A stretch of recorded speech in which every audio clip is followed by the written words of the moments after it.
Today, I got to the office a little bit later than I usually do. The kind of late where the world has just started moving, but my mind's already racing. As a film director and a full-time editor at my church, there's rarely a slow day.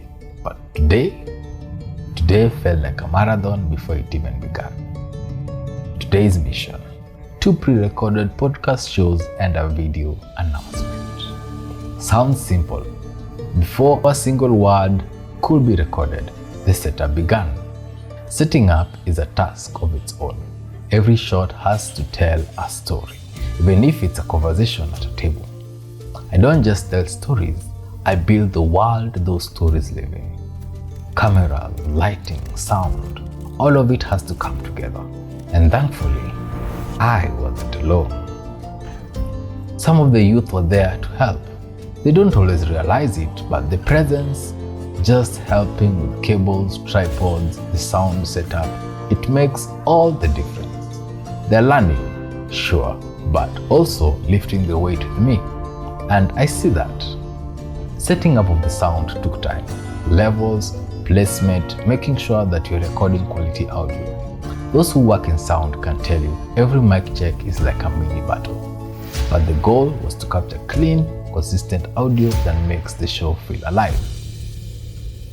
Now, I normally work with 3 cameras to give me that dynamic range: the wide, the host, the guest. Standard setup. Today, I had 2 cameras, so I had to adjust, reframed, and that's part of the craft. Doing more with less and still making it feel intentional. I normally use OBS during these recordings. Why OBS? It helps you build the environment before you hit the record button.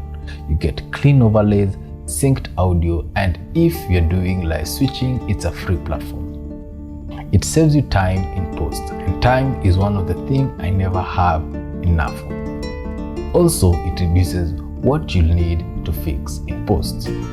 When you're in the zone, hours slip away. Hunger becomes a background noise to your creative flow. And through all this, I hadn't eaten, not out of display, just out of rhythm. After the podcast, we jumped right into the announcement. The lights stayed up, the cameras kept rolling, voices shifted, we recorded, we edited, packaged, made it clean, and we're done. Why go through all this? Someone might need this message. You might smile at a single cutaway or feel seen in a line.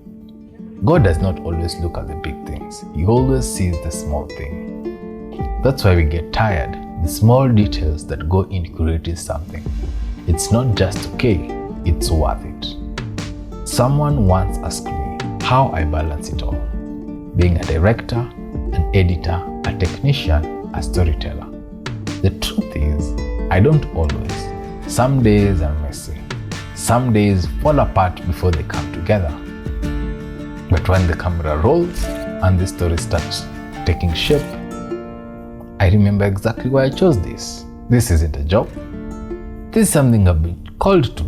A chance to take light, lenses, dialogue, and craft something that matters. As I shut down the monitors and wind up the last cables, I glance back at the empty set. Just a few hours ago, this space was alive. Voices echoing, cameras clicking, lights bouncing off the wall.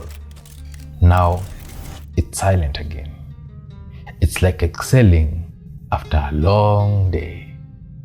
There's a strange peace in this part of the process. When you can finally hit save and know that Sunday's message is ready to go out into the world. By the time we were finished, the sun was gone. The youth helped break everything down, unplugging, wrapping cables, lifting, and moving.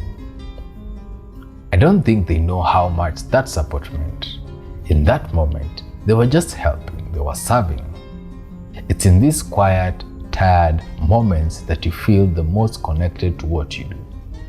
Not when the lights are on or the cameras are rolling, but when all is said and done and you know you gave everything you had today. So yeah, I'm just about to head home.